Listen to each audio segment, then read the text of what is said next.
Eo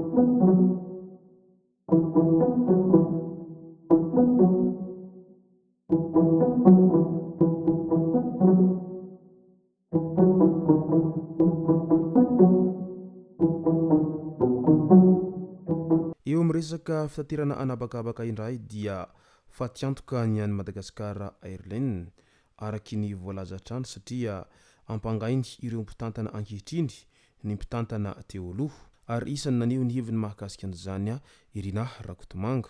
Ka ny pitsopitsony mahakasika an'izay ny fakafakena amintsika ato anatin'ity vidéo ity ka manasantsika rehetra anaraka an'ity vidéo ity hatramin'ny farany. Azadino ny milaiky ny vidéo antsika ary tsarova hatrany ny miabone amin'ny chaîne antsika mba ahafahanareo manaraka tsy tahapaka ny vidéo zay lefa nahita isan'andro.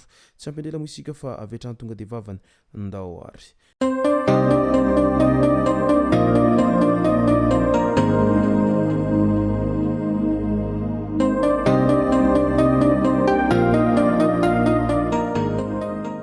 Ny tonga tsy miarahaba hono namantesitra ka dia faly miarahaba isika rehetra mpanaraka tsy tahapaka an'ity chaîne ity nitendako amin'ity androandroany ity araka n'izay efa natsipiko zay dia ny mahakasika ny olana eo amin'ny resaka Madagasikara Airlines no tena iompanantsika ato anatin'ity vidéo ity. Fa milohan'izay dia ndao aloha resantsika ireto tsara ho fantatra manaraka ireto. Eo amin'ny resaka tsy fandriampahalemana asan'ny Jolahy eny 67 hectares Ankasina Ankazomanga Sivilahy no voasambotra zaza taona ny fito tamin'izy ireo.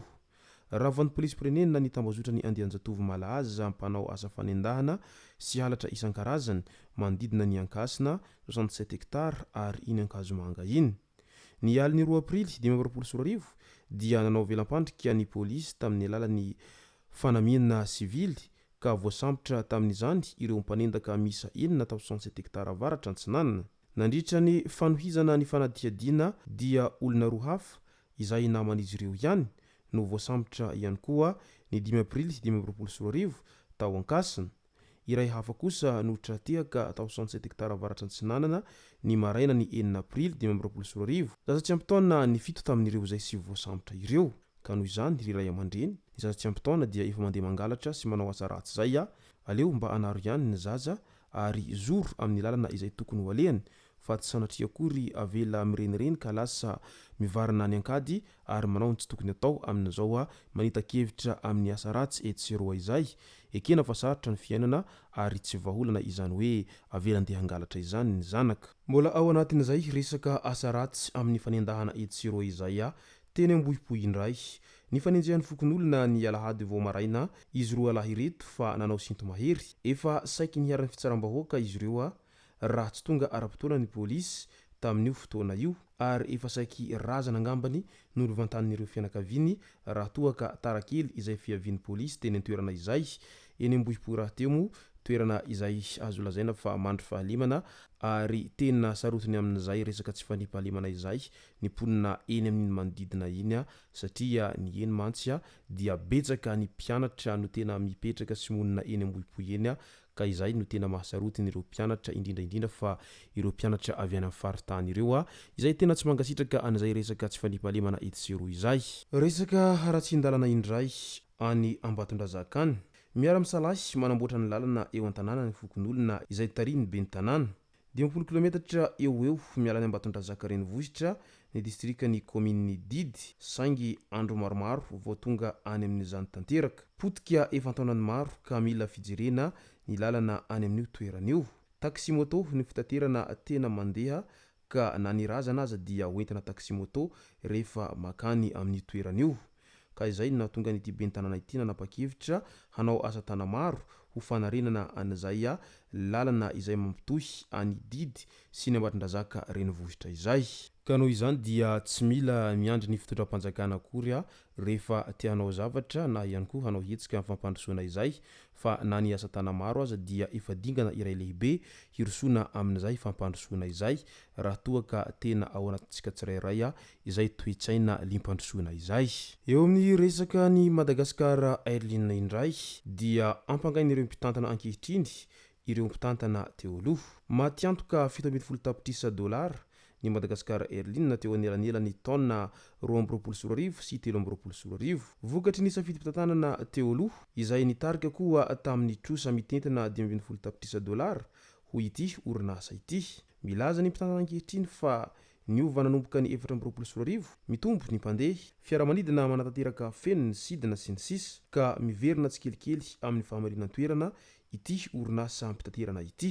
Etsankilan'izay moa naneho ny heviny ihany i Ramatoa Rina Rakotomanga nitondra valankafatra ho an'ny DG ny Madagasikara Erlin. Tsy pahako marindrano ny fanakorontanana ataony sy teny Randrandrasolony Yaiko. Tsy tiako ny fomba fanaovany politika hoy Rina Rakotomanga atao amin'ny pejiny tamin'ity herinandro ity. Saingy eto kosa hoy izy dia manamarina sy manamafy ny resaka nataony sombamboaka ity aho mahakasika ny orinasa Madagasikara Erlin sy ny fitantanana ao anatiny sy ny fampiarana ny vidin'ny tapakila lafo dia lafo izay mahatratra 29 millions FMG ny business class Ford Dauphin Tuléar.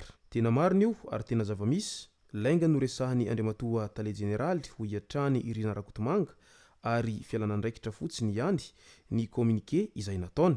Jereo io sary io izay nalaina tao amin'ny tranokala fanaovana ny famandrihan-toerana ny orinasa ary tena toanako ho iatrany Rina Rakotomanga ny heviny milaza hoe mangalatra ary tsy mahay na inona izay Tale Général amin'izao fotoana izao ary tokony esorina eo amin'ny toerany fa manimba ny orinasa sy manabotry ny malagasy fotsiny ihany ho iatrany ity mpanao politika malagasy ity. Midika izany rehetra izany fa efa maro ireo olona izay tsy mankasitraka ny fomba fiasa an'ilay DG amin'izao fotoana izao satria voalaza fa tena mihalafo hatrany ny vidina tapakila izay amin'ny ireo toerana nefa tsy mifanalavitra akory ny elanelan'ny toerana izay handehanana ao anatin'izay business class izay.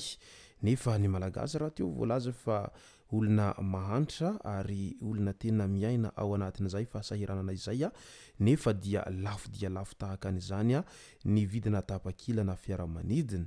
Izy io ve zany tsy mba azo atao tsy dia mifanalavitra amin'ny vidina tapakila na fitaterana antanety ilay tapakila amin'izay fandehanana amin'ny fitaterana anabakabaka izay ohatra hoe raha ray hetsy ny any tapakila antanety eo amin'ny fiara-pitaterana dia anoany amin'ny 5 hetsy eo ohatra ilay tapakila amin'izay fitaterana anabakabaka izay.